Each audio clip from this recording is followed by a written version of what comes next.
हे बघा प्रगतशील शेतकरी आहेत मान्य संदीप बाळासाहेब बांगर यांची ठिबक सिंचनच्या नळ्या आथरलेल्या आहेत आणि फ्लावरची लागवड चालू आहे.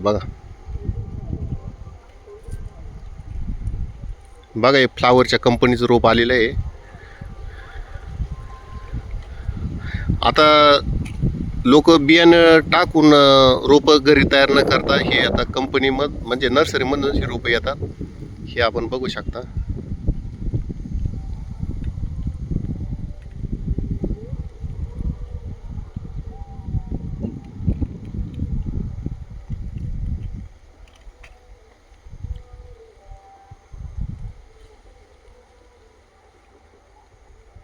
बघा त्या दोन महिला लागवड करीत आहेत.